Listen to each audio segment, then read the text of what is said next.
pada penasaran kan dari kemarin ya? Hari ini ketemu lagi bareng aku Aulia di YouTube channel Diary Aulia Official.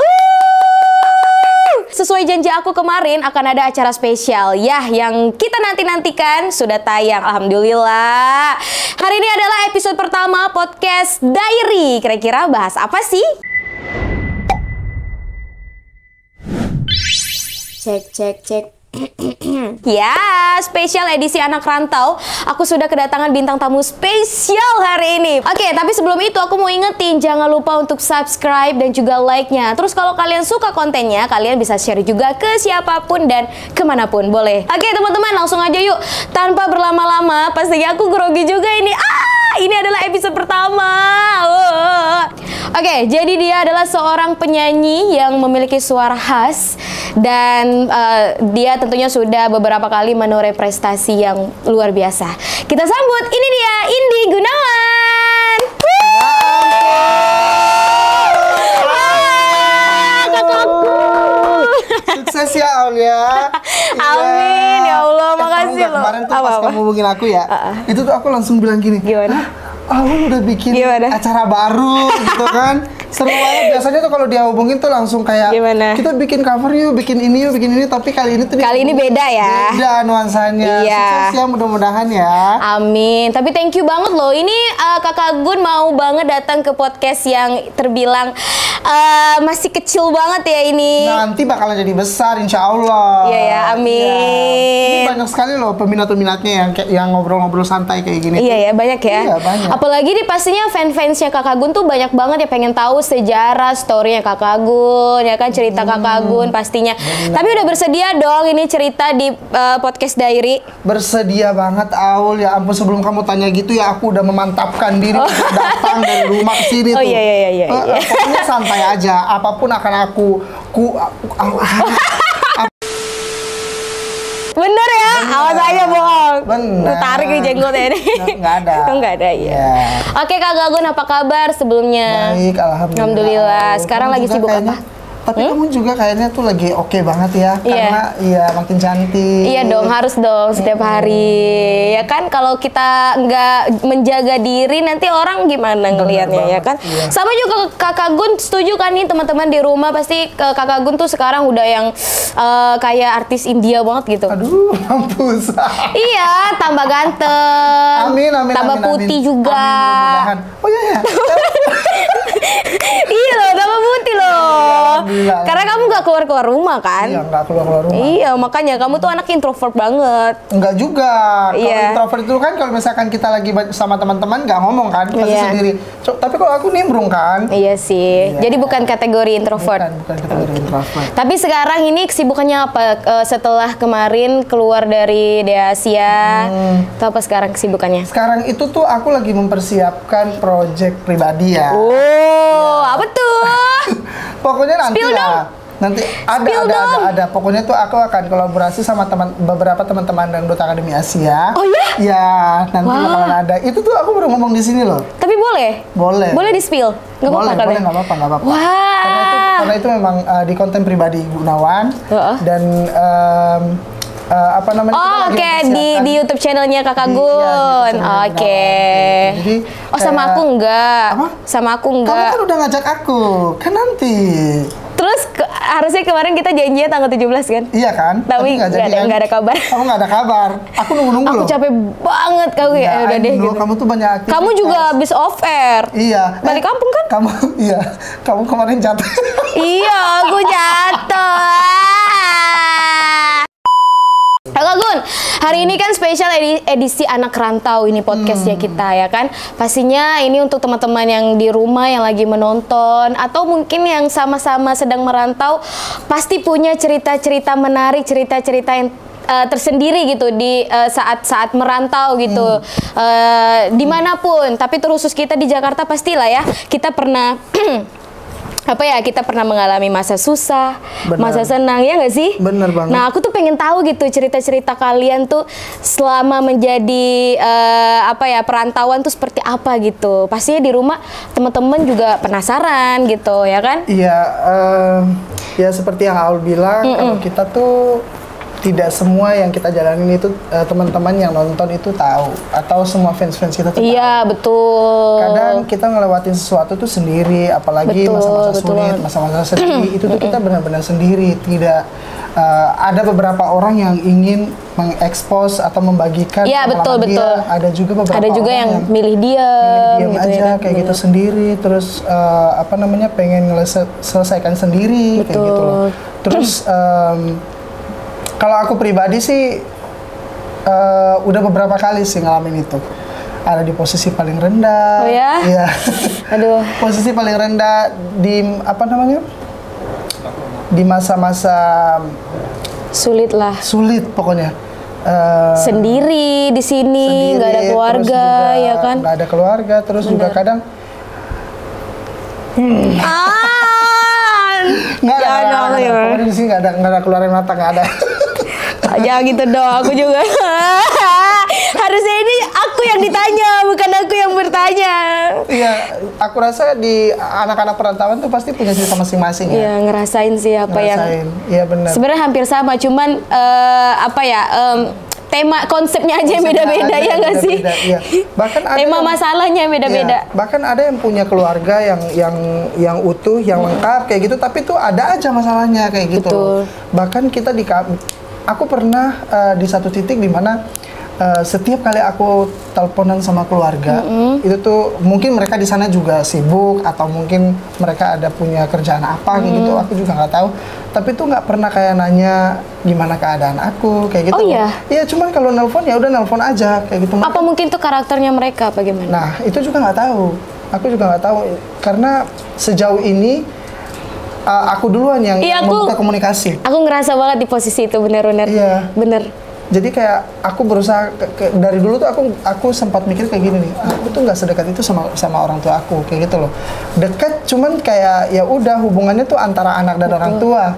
Tapi kadang kita kan butuh sosok yang apa-apa kita bisa cerita. Betul. Kayak gitu loh, ya kan? Setidaknya kalau nelpon tuh tanya kabar dulu gitu ya. Tanya kabar Betul. dulu, jangan yang Iya, sendiri tahu, lah ya. tahu, paham Ya, banget, kayak paham banget. Kadang sempat mikir juga sebenarnya saya ini aku ini tuh berarti nggak sih buat mereka Ih, sampai kalau setuju. misalkan telepon tuh Setuju. nggak aku duluan yang mereka nanya, Setuju, tapi setuju banget. yang lain. Iya betul. Kerasa banget. Apalagi kalau kadang-kadang kan kayak keluarga kita tuh memang mungkin merekanya tuh butuh cepet gitu ya Iya, kan. Jadi kayak langsung aja ini.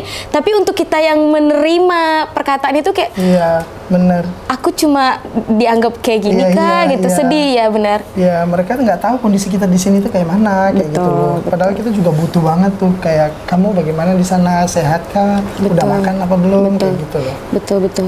Tapi Kakak Gun, sebelum kita masuk lebih dalam lagi nih ya bercerita tentang anak rantau, aku mau tahu dulu nih Kakak Gun akhirnya memutuskan untuk menjadi penyanyi dangdut dan terus memutuskan memantapkan diri, oke aku akan merantau nih gitu. Itu gimana sih pertama kali?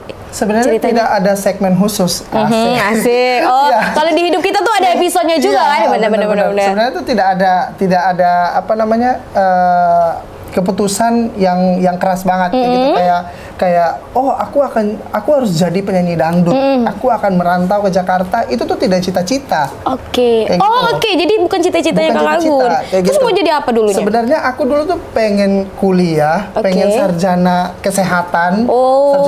sarjana kedokteran dulu ya. Iya. Tahu kan dulu kalau misalkan Iya. kita masih sekolah cita-citanya apa? Dokter, polisi iya, kayak gitu. iya. Nah sebenarnya dulu tuh pengen banget jadi setelah tahu kalau dokter itu mahal, nah pengennya tuh oke. sarjana kesehatan aja. Oke. Kayak gitu.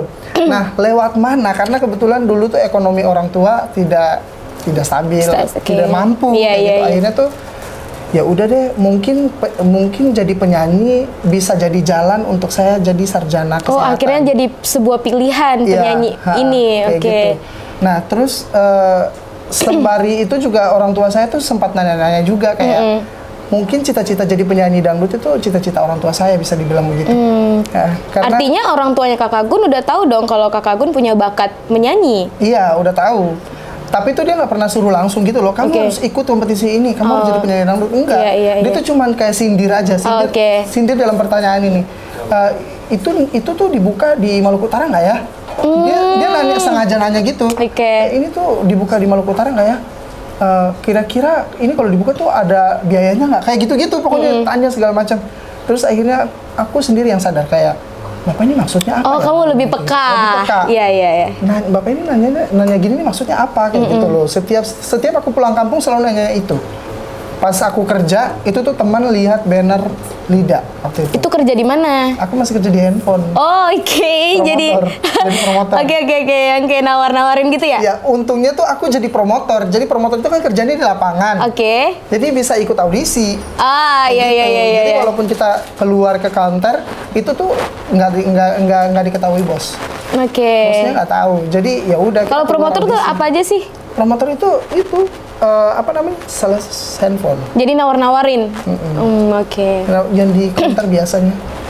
Oke. HP-nya, HP-nya gitu ya? Kamu kalau ke kantor mereka di depan toko. Oh iya. Mari silakan. Oh iya. Dulu? Iya, kayak gitu. Semua HP dong dijual? Enggak, dulu tuh ada satu brand aja. Ada brand aja, oke. Iya, kayak gitu, enggak semua brand. Terus akhirnya tuh teman aku tuh yang dia yang lihat banner itu. Banner Lida ya? Terus akhirnya dia bilang, Kun ada buka audisi tuh kayak gitu. Terus aku bilang, ya emang kenapa kalau buka audisi, aku lagi kerja gitu. Terus akhirnya tuh dia bilang, kamu coba deh ikut biar nanti kita yang nemenin kayak gitu. Terus aku bilang, enggak aku bilang gitu. Aku sempat nolak juga, karena bukan cita-cita tadinya kayak gitu. Terus akhirnya tuh karena kayak ingat sama omongan bapak, akhirnya tuh kayak, kenapa aku gak coba aja ya, biar nanti kalau misalkan aku udah jadi penyanyi dangdut, ya udah aku tinggal kuliah kesehatan, jadilah sarjana kesehatan kayak gitu. Karena tujuannya memang sarjana kesehatan. Akhirnya pas ikut Lida itu juga sebenarnya tuh nggak expect untuk masuk ke top yang mengerucut, top 10, top ini nggak jadi juara itu gitu, nggak, apalagi juara kayak gitu. Cuman ya udah ikut aja, yang penting masuk TV sekali, pulang ke kampung, dipanggil nyanyi, bayarannya oke, masuk kuliah. Tujuannya awalnya kayak gitu. Tujuannya awalnya kayak gitu. Nah, pas aku ikut itu ternyata lolos pertama kali ya ikut. Pertama kali ikut kompetisi. Udah 3 kali sebenarnya. Oh, udah 3 kali. Ya, Lida pertama, Lida kedua, sama Lida ketiga. Udah itu terus ikut, alhamdulillah lolos, terus maju terus, akhirnya jadi juara.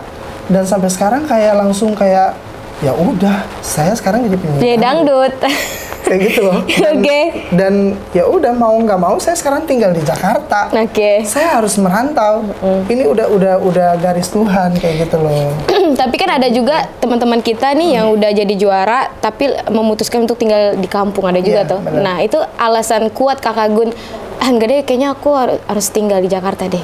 Gimana? Kayaknya tuh situasi. Karena memang kita sama-sama tahu kalau situasinya teman-teman kita sama situasi kita mungkin beda, kayak gitu. Atau keberuntungannya juga berbeda, kayak gitu loh. Jadi ya yang banyak orang bilang rezeki ya. Jadi berbeda-beda. Jadi mungkin saya dengan situasi saya lebih yakin untuk ya udah saya jadi penyanyi dangdut, saya harus merantau di Jakarta, dan yang saya lakuin sekarang ini adalah untuk keluarga saya. Jadi lebih yakin aja ya tinggal di Jakarta gitu. Karena memang udah jalannya juga, kalau misalnya memang mau sukses ya harus coba. Iya kan, benar banget. Harus berani juga kan. Tapi ke Jakarta ini pertama kalinya atau sebelum udah pernah? Pertama kali ikut audisi itu baru ke Jakarta. Kalau nggak ada audisi kayaknya nggak bakal sampai ke Jakarta. Jadi ini pertama kalinya Kakak Gun tinggal di Jakarta juga. Ada nggak sih hal-hal lucu gitu saat tiba di Jakarta tuh? Ada. Apa tuh? Jadi itu kan kan maksudnya norak banget dong kita kan? Iya benar. Tapi aku tuh tipikal anak yang kalau misalkan aku sendiri di rantau, itu tuh pasti bersikap sok tahu. Sok tahu, sok pinter gitu. Biar orang lihatnya tuh kayak nggak bodoh-bodoh banget. Kayak norak-norak banget ya. Padahal norak kitanya ya. Iya bener, kayak ngelihat, wah bandara aja tuh kayak gede banget, bandara Soekarno-Hatta gitu ya, bener. Terus tau nggak, itu kan kita bertiga ya, anak dari kampung itu, dari Maluku Utara itu bertiga. Nah, berdua ini itu berharapnya sama aku justru. Mereka berdua itu berharapnya sama aku, jadi aku ya nggak boleh ciut juga, karena aku tahu mereka berdua ini berharap sama aku, ya udah aku sok tahu aja gini. Oke, aku bisa bayangin. Oh, gaya lu. Gayanya gitu. Kata mereka, Kak Gun kita kemana ini? Udah ikut aja. Ikut aja. Dia kata mereka, ini nanti kita hilang. Gak bakalan hilang. Aku bilang gak bakalan hilang. Itu ada itu setiap kita jalan tuh pasti ada informasinya. Iya. Belok ke kanan, belok ke kiri pasti ada kan. Gitu. Udah ikutin itu aja. Jadi ikutin rambu-rambu ya, Zai. Rambu-rambu kayak gitu. Terus kata mereka, nanti kita ketemu siapa? Udah nanti di depan sana kita WA orang. Pokoknya aku yang paling so tau. Oh, oke. Nah karena aku tuh udah so tau, udah pede duluan. Akhirnya tuh pas driver Indosiar, driver Indosiar kan yang jemput kita tuh. Terus ada tol. Jadi kan jalannya kalau lu tujuannya ke Indosiar atau ke asrama, lu harus jalannya lewat sini, nggak bisa sini, kan benar kan? Nah terus tuh karena macet, jalan sini kosong. Kan kosong nih, ini nggak bisa jalan kan. Terus saya dengan PD-nya langsung bilang begini, Pak lewat sini aja nih. Terus kata bapak dia cuma ketawa. Dia nggak bilang apa-apa, dia cuma ketawa. Terus saya bilang begini, Pak ini kan kosong, kenapa nggak lewat sini? Ini nggak ada nih, sampai ujung kanan tuh nggak ada. Gue bayangin sih gak dengan gaya lu, langsung ngasih tahu kayak gitu. Terus kata bapak, nggak bisa Pak, itu jalur lain. Terus saya bilang, ya nggak apa-apa, nanti sampai sana potong ke depan situ tuh, nanti belok lagi ke kanan situ. Nggak bisa, nanti kita kena tilang. Itu sih yang lucu. Itu yang lucu. Jadi kamu berusaha untuk jadi superhero untuk teman-temanmu gitu ya. Gitu. Ternyata jatuhnya bapaknya pasti udah mati. Ini anak bodoh ya. Iya. Jadi kalau di Jakarta tuh ya, untuk teman-teman yang mungkin nonton yang lagi di luar daerah, jadi ada jalan-jalan yang memang walaupun itu sepi, kita nggak bisa lewat. Karena memang bukan jalurnya kita gitu. Jadi di Jakarta tuh se-hektik itu ya guys ya. Jadi kalau kalian datang ke sini hati-hati juga ya. Masalahnya kalau kalian masuk ke jalur lain itu bisa ke alam lain kan ya. Bisa membawa kalian ke alam lain gitu. Iya, hati-hati. Aduh, seru ya, seru. Iya, apalagi dulu kan nggak ngerti maps. Iya, benar. Jadi kayak udah ini diarahin kemana ya udah ikut aja. Iya betul. Pokoknya kalau di Jakarta hati-hati deh ya, karena banyak jalan-jalan tuh yang menjebak kita sebenarnya. Yang tadinya kita di Jakarta bisa-bisa kita di Tangerang, bisa-bisa kita di mana gitu, Cikarang gitu. Bisa hati-hati deh pokoknya. Salah masuk tol ya susah gitu. Tapi Kakak Gun ya, ngomong-ngomong soal jadi anak rantauan nih Kakak Gun. Kalau tadi kan kita udah bicara yang lucu-lucunya nih ya, cerita lucu-lucunya. Tapi pasti ada dong Kakak Gun cerita masa susahnya. Tadi sebelumnya juga udah diceritain kalau pernah mengalami masa-masa sulit itu. Kalau boleh tahu nih, apa sih masa sulitnya? Masa sulit? Gak makan? Gak minum? 2 hari? 3 hari? Apa sih masa sulitnya? Puasa kali ya. Enggak, masa-masa sulit itu di mana di saat ya mungkin sama kali ya, di saat orang tua di kampung tuh butuh sesuatu yang dalam jumlah banyak. Gitu. Terus yang ada di pikiran mereka, kita di sini tuh pasti ada lebih daripada yang mereka minta. Ya nggak sih? Jadi tuh kayak pas mereka ngomong begitu di telepon langsung kayak deep, langsung kayak aduh, iya langsung kayak kena tusuk gitu. Ngerti gak sih kayak langsung kayak mau bilang nggak ada tapi nggak enak gitu loh. Mau alasan juga mereka butuh banget kayak gitu. Dan saat itu sampai pernah juga minjam ke beberapa teman. Serius? Pernah, ya, karena orang tua butuh dengan temen jumlah yang siapa? banyak. Kok enggak sama aku? Enggak dong. Aku mau loh bantu. Waktu itu karena nggak enak aja kan. Kita kan baru kenal kan. Oh jadi itu di awal-awal juga? Di awal-awal. Karena pas kelar itu kan uang juara belum ada. Belum ada. Terus masih COVID juga kan. Iya. Dan mereka di sana mikirnya tuh pas kelar juara langsung ada uangnya kayak gitu. Jadi kayak langsung karena mereka pikir kita langsung udah ada duitnya, langsung mereka minta dalam jumlah banyak kayak gitu. Pengen bikin sesuatu kayak gitu loh. Karena lagi semangatnya ya. Dan waktu itu kan mereka pasti beranggapan kayak kamu kan baru kelar juara ya, kamu pasti di sana banyak duit kayak gitu. Terus kamu pasti udah artis banget kayak gitu loh. Jadi tuh kayak kok kalian nggak ngerti sih posisi saya kayak gitu. Sempet marah nggak sih waktu itu? Sempat kesel nggak? Kesel iya, tapi kalau marah kayak nggak mungkin gitu deh. Kesel aja gitu ya? Kesel aja gitu. Aku kalau misalkan marah parah kan. Jadi mending ya udah diam aja kayak gitu. Dan tapi udah kakak Gun jelasin kalau uang juaranya belum keluar. Aku lebih milih nggak jelasin. Oh, oke. Karena oke, paham. Adalah pokoknya waktu itu tuh kita nggak munafik juga, pasti kita gengsi waktu itu karena kita baru banget kelar juara kayak gitu loh. Terus kita ada di konser tiap malam waktu itu, ingat kan? Kita ada di konser tiap malam, jadi kayak gengsi itu bodohnya aku dulu karena gengsi. Jadi akhirnya tuh nggak ngomong terus terang, nggak berani bilang. Iya, nggak pernah dibilang, dan sempat ada cekcok juga, ada berantem sedikit karena aku mempertahankan gengsi kamu ini tadi. Dan mereka juga ya udah mana gitu ya kan? Kayak gitu loh. Jadi ya itu sempat berantem juga. Itu posisi paling terendah sih.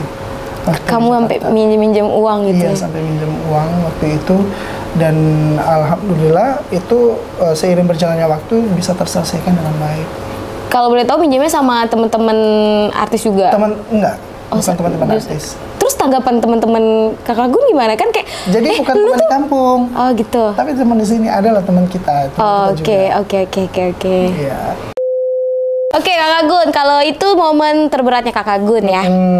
Kalau hal-hal positif nih yang kakak Gun dapetin saat di Jakarta, kayak oh ternyata di Jakarta aku punya kebiasaan baru, oh ternyata aku bisa ini bisa itu. Ada nggak hal-hal positif yang kakak Gun dapetin? Ada. Apa tuh? Tentunya banyak banget. Oh, banyak ya? Itu yang merubah drastis kehidupan atau keseharian kita. Ya kan?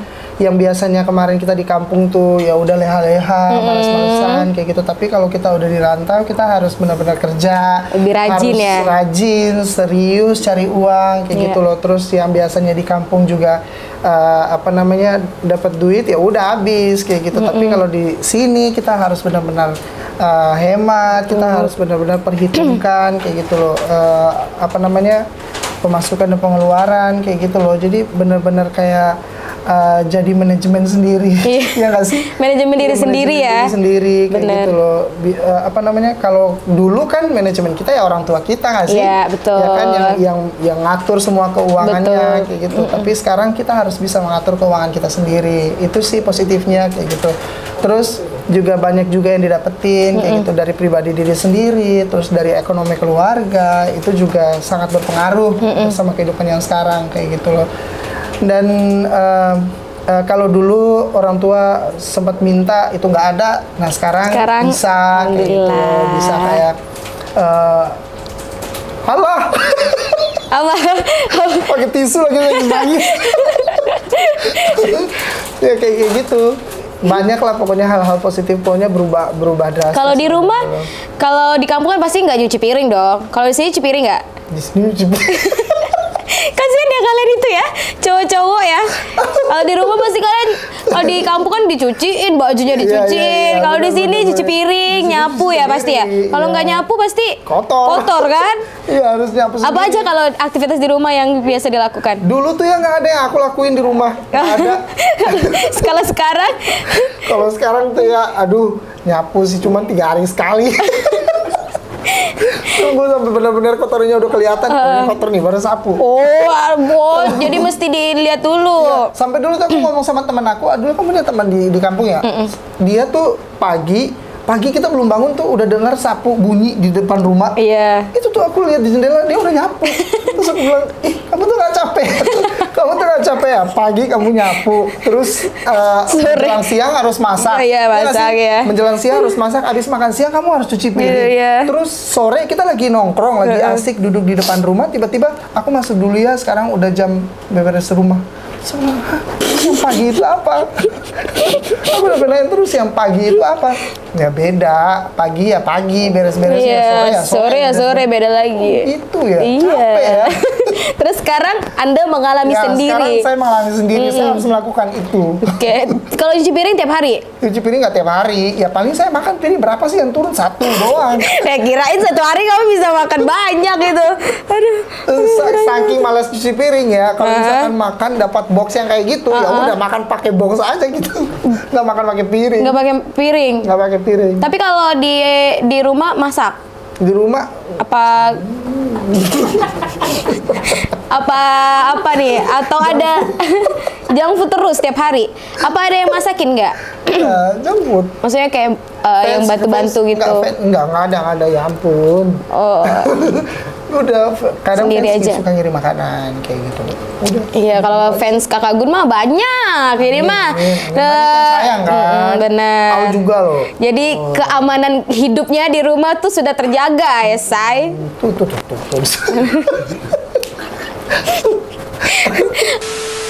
Sekarang aku punya pertanyaan menarik nih untuk Kakak Gun. Apa itu? Setertarik apa pertanyaan itu?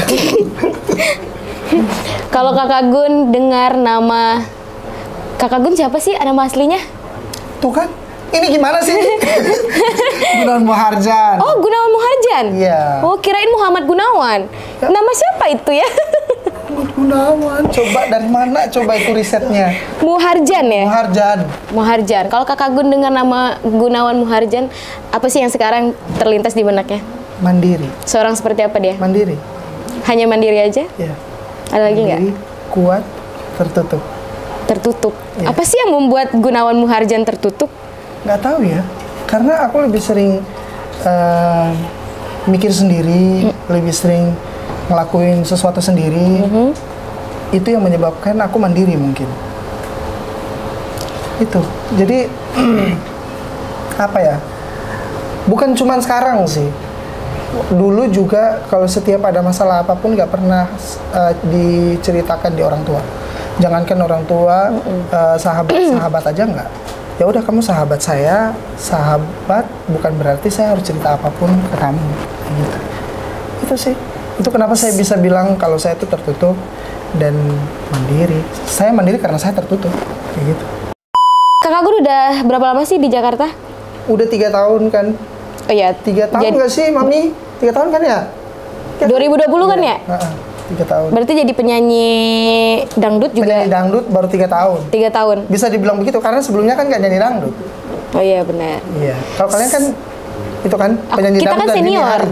Aku kan senior. Penyanyi dangdut dari dini hari. Oh iya benar. Dari Dini hari. Sejak dini. Benar. Kecil kan? Iya betul. Iya, kalau kita penyanyi dangdut baru menjelang 3 tahun. Selama 3 tahun ini pernah nggak sih Kakak Gun kayak ngerasa anjir mental gua kena nih gitu? Ya ampun, Allah. Kita sama-sama tahu. Cerita dong, kan kita butuh ini. Dulu, tapi pas Separah apa? mental aku kena banget itu ya Momen apa? momen kompetisi. Justru di kompetisi justru. Dan itu terulang lagi di DAC yang kemarin. Ya kan? Yang ngena banget itu di kompetisi LIDA 2020. Waktu itu tuh ada beberapa situasi yang memang benar-benar ya saya juga yang salah. Tahu nggak waktu itu kalau saya tuh sempat apa namanya? Kan waktu itu kan dekat sama Rara. Waktu itu dekat sama Rara. Iya. Terus habis itu apa namanya? Lancang juga ngechat Lesti. Aku dulu. Iya, terus Lancang juga ngechat Lesti. kan teman, nggak apa-apa dong. Kayaknya ini belum diceritain deh. Ini udah belum sih? Belum ya? Kan teman kita semua kan kayak maksudnya kita satu tempat kerja, Iya. harusnya nggak lancang Iya, dong. dulu gitu. Terus? Akhirnya tuh kayak ya udah di apa namanya di kompetisi aku dibilang apa namanya peserta yang lancang kayak gitu. Oh iya, sama fans. Banyak lah. Oke, terus Itu ya saya sadar kalau itu memang salah saya kayak gitu loh. Dan ya kita anak dari kampung nggak tahu apa-apa kan. Ya udah kita menurut kita itu nggak salah ya udah kita lakuin kayak gitu loh. Tapi kan apa isi orang di sini pesannya? kan- Hingga orang tuh jadi bisa waktu itu waktu itu nggak apa-apa nih diceritain. nggak apa-apa dong. Nggak apa ya? Nggak apa-apa. Sekarang udah lewat lama juga kan. Waktu itu dulu kan apa namanya aku deket sama Rara. Hari deket sama Lesti. Nah, dulu kan itu tuh ya. Terus akhirnya tuh aku ngechat Lesti isinya gini. Apa ya dulu udah lupa tapi salah lagi deh. Pokoknya tuh isinya tuh itulah. Nanya kabar. Enggak, bukan hanya kabar. Aku belak-belakan banget. Aku muji Lesti cantik. Kami kan emang cantik. Iya bener-bener cantik. Terus kayak apa sih chatnya dulu tuh? Lupa bener deh. Pokoknya tuh arahnya tuh ke sana. Arahnya tuh mengutarakan perasaan Iya, justru. arahnya tuh mengutarakan perasaan justru. Kenapa kamu lakukan itu? Tapi kan kamu sama Rara. Iya, enggak tapi nggak nembak. Iya, kamu hanya mengutarakan perasaanmu. Iya, mengutarakan perasaan waktu itu. Iya, waktu itu. Bukan saat itu, tapi waktu itu udah lewat sebenarnya. Ya gitu. Akhirnya tuh Lesti mungkin nggak nyaman kan. Lesti nggak nyaman. Akhirnya dia cerita ke beberapa orang kepercayaan dia. Akhirnya tuh aku dimarahin waktu itu. Iya, dimarahin. Tapi itu gentleman loh, ya kan? Akhirnya aku dimarahin habis-habisan, dibilang pokoknya segala macam lah. Nah dari situ tuh mental aku kena. Di situ langsung aku mulai diem. Jadi sebelumnya aku tuh masih cerewet anaknya. Di asrama kemana-mana ngobrol, pokoknya duduk nongkrong sama teman-teman kayak gitu. Tapi semenjak itu langsung kayak di asrama tuh diem aja. Apa itu yang sekarang menjadikan kamu seseorang yang tertutup? Enggak juga. Enggak juga, karena memang dari dulu begitu. Karena kan yang aku ceritain kan ke orangnya langsung, ke Lestinya langsung, bukan ke itu kan. Itu mental kamu kena tuh? Kena di situ. Apa yang kamu rasakan saat itu? Saat itu tuh untungnya aku nelpon orang tua aku, kata orang tua aku, ya udah apapun yang terjadi kamu senyumin aja, nggak usah dijawab, nggak usah diapa-apain, udah kamu senyum aja udah, kayak gitu. Ya udah, apapun yang terjadi aku senyum aja. Pas di studio juga, apapun yang terjadi omongan berseliweran dimanapun, aku cuma senyumin aja. Kayak gitu, itu mental aku kena banget. Terus kemarin di Asia, itu memang aku ngelakuin kesalahan. Akhirnya tuh memang. Yang bagian mana nih yang duet sama aku? Bukan. Sebelum itu. Oh ya. Ya aku salah lirik, lupa lirik. Lagu apa ya? Let's Goyang. Itu first time kan salah lirik di panggung, terus yang dimarahin sama Mae ya? Itu tuh langsung kayak. Mulai dari situ mentalmu kena nggak? Langsung kayak ya udah kelar. Gitu. Aku bukan tipe orang yang, mungkin orang beda-beda ya. Aku bukan tipe orang yang ya di apa namanya, dimarah kayak gitu terus tiba-tiba enggak, aku nggak bisa, aku harus maju kayak gitu. Nggak, mungkin enggak kali ya. Aku mungkin bukan tipe orang yang kayak gitu kali ya. Jadi pas dimarahin langsung down kayak gitu. Dan perform berikutnya udah nggak sebagus yang perform awal. Lanjut lagi nggak sebagus yang perform awal kayak gitu. Tapi ada perasaan kayak nyesel nih, kenapa nggak aku lawan aja kemarin gitu, maksudnya rasa down itu kamu lawan gitu, ada nggak saat sekarang ya? Di saat sekarang ada, kayak setelah kompetisi udah kelar, pas aku tersenggol banget itu pas pulang ke apartemen, itu juga sempat mikir kayak gitu juga, kenapa sih aku kayak gitu, kenapa sih sebodoh itu aku tuh, kenapa nggak aku lawan aja rasa itu, kayak gitu, sempat ada penyesalan sih, karena memang itu menjamin juga, apalagi kita udah bener-bener terjun ke dunia entertain ya, kita harus mati-matian. Gitu. Tapi balik lagi rezeki dong. Balik lagi rezeki kayak gitu. Memang Tuhan udah ngatur skenario-nya seperti ini. Iya betul. Dan jadi pembelajaran lagi untuk Kakak Gun. Berarti ini udah kedua kalinya Kakak Gun mengalami hal yang sama. Ya mudah-mudahan nanti kedepannya mental Kakak Gun udah lebih kuat lagi. Emang yang perlu kita benahi ya untuk jadi seorang penyanyi, apalagi kita ini ibarat kata udah jadi public figure gitu ya. Emang dari semua kunci yang ada itu mental. Emang. Kalau mental kita nggak kuat, apapun itu pasti kena. Iya, walaupun kamu sebagus apapun. Iya. Jadi ini untuk teman-teman juga nih yang mungkin mau coba ikut pencarian bakat dan lain-lain, apapun itu di bidang apapun, mental harus kuat. Benar. Kalau mental kita lemah, habis ya. Berasa dunia kita hancur, berasa nggak ada harapan, berasa bingung mau ngapain gitu. Udah nggak tahu lagi mau ngelakuin apa. Betul. Tapi emang sih untuk menguatkan mental itu sendiri perlu waktu, perlu proses, perlu beberapa hal yang kita lewati. Seperti Kakak Gun ini banyak pengalaman yang dia dapatkan gitu. Nah itu akan membentuk mental kita nanti ke depannya gitu. Tapi lebih baik lagi dimulai dari sekarang mentalnya diperkuat, disiapin gitu. Iya benar, setuju. Kakak Gun, dari 3 tahun ini ya Kakak Gun berkarir, apa sih yang menjadi sumber kekuatan Kakak Gun? di tengah semua orang sekarang itu berlomba-lomba untuk menjadi nomor 1 gitu? Apa sih yang menjadi sumber kekuatan? Udah pasti orang tua. Itu udah pasti banget sih. Kayak kalau dulu tuh memang hanya orang tua. Kalau dulu memang hanya orang tua. Tapi sekarang kita harus rubah itu, orang tua dan juga diri sendiri. Diri sendiri, setuju. Itu sih. Karena ya apa namanya, kita ngelakuin demi orang tua. Tapi kalau misalkan yang Diri tadi sendiri diri sendiri mental kita juga ciut, atau mungkin kondisi kita juga nggak memungkinkan, ya bagaimana kita membahagiakan orang tua. Betul. Itu sih. Jadi dulu tuh apa-apa ditanya orang tua sampai kita lupa mental kita harus dijaga, kesehatan kita harus dijaga. Nah, makanya sekarang dirubah, orang tua dan juga diri sendiri. Kayak gitu. Kalau misalkan saya mau membahagiakan orang tua, berarti saya harus memperbaiki apa yang jadi kekurangan saya, terus apalagi melatih apa yang sudah saya punya, mengasah lebih baik lagi, kayak gitu sih. Betul. Kan ada tuh pepatah apa sih? Sebelum membahagiakan orang lain, diri kita sendiri dulu yang bahagia. Nah dulu kita tuh lupa itu, benar. Dulu awal-awal tuh nggak bisa nih, orang tua harus bahagia, keluarga harus bangga. Terus kita lupa sama kesehatan mental kita. Iya, akhirnya kena, akhirnya mau bunuh diri lah. Kayaknya itu aku deh.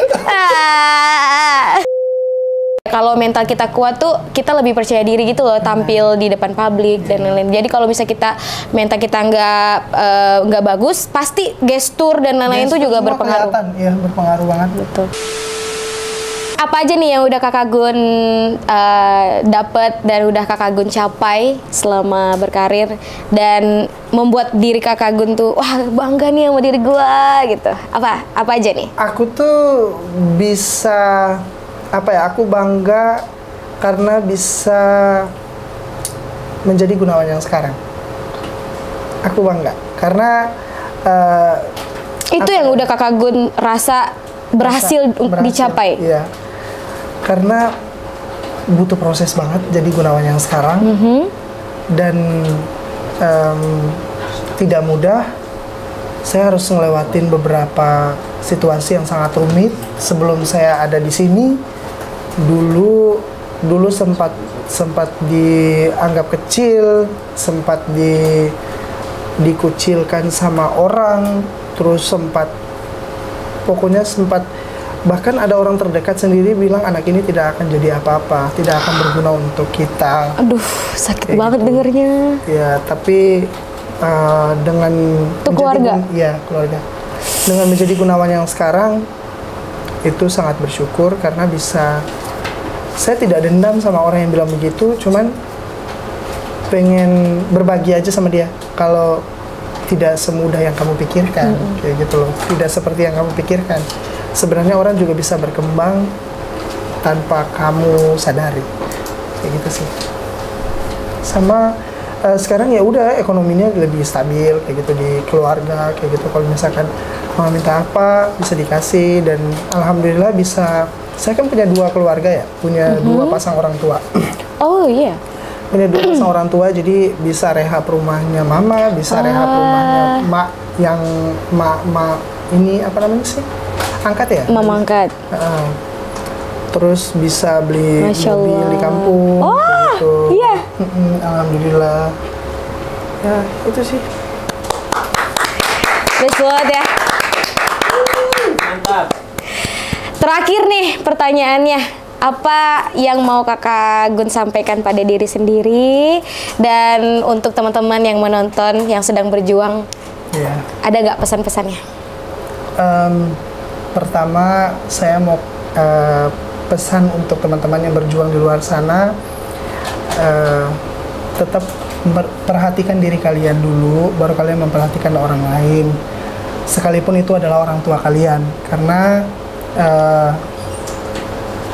yang perlu kalian tahu, orang tua kalian tuh tidak butuh apa-apa dari kalian. Yang mereka butuh adalah kalian tuh sehat dan kalian bisa selalu ada untuk mereka, kayak gitu. Nah, kenapa aku bilang kalian harus mentingin diri kalian? Biar kalian tuh bisa fokus sama apa yang kalian kejar dan bisa mengukur juga kemampuan kalian di mana, kayak gitu. Setelah kalian udah dapetin semuanya, baru orang tua kalian bisa menikmati, kayak gitu. Kalau untuk diri saya sendiri, saya sangat berterima kasih sama Gunawan karena sudah sekuat itu, sudah sudah berusaha untuk berada di titik ini sampai sekarang ini, dan mudah-mudahan Gunawan kamu selalu tetap berkembang. Gitu sih. Haru banget. Itu haru versi cowok ya. Kalau ceweknya tuh pasti udah kalau ceweknya tuh pasti udah meneteskan air mata gitu. Kakakku nangis dong. Enggak ah. Wah, seru banget nih pembicaraan kita hari ini ya. Besti-besti di rumah banyak banget hal-hal yang akhirnya kita ketahui dari sosok Kakak Gunawan. Terus banyak banget hikmah-hikmah yang mungkin bisa teman-teman dapetin. Pertama tadi dari mental ya, apalagi Kak? Dari mental, terus susah senangnya di Jakarta seperti apa. Ingat kalau mau jalan di Jakarta itu beda jalur ya. Itu loh, itu hikmah hari ini. Jadi kalau kalian mau datang ke Jakarta hati-hati ya. Terus tadi kata Kakak Gun, kalau misalnya baru nyampe di Soekarno-Hatta, lihat aja rambu-rambunya. Kalau disuruh ke kiri, kalian ke kiri. Disuruh ke kanan, kalian ke kanan ya gitu. Kakak Gun, terima kasih banyak ya udah mau berbagi cerita di podcast episode pertama. Ya, mudah-mudahan banyak yang suka ya. Amin. Thank you banget Kakak Gun udah nyempetin waktu, dan untuk teman-teman di rumah yang udah menonton dari awal sampai akhir, terima kasih banget. Dan untuk teman-teman yang mungkin ada pertanyaan, boleh banget di kolom komentar tulis aja ya. Mana tahu nanti admin aku akan lihat pertanyaan kalian, terus nanti kita bisa tanyakan ke narasumbernya. Kakak Gun, thank you banget sekali lagi. Thank you banget semua yang di rumah. Jangan lupa subscribe, like, dan juga share-nya. Dadah. Makasih Kakak. Iya, terima kasih.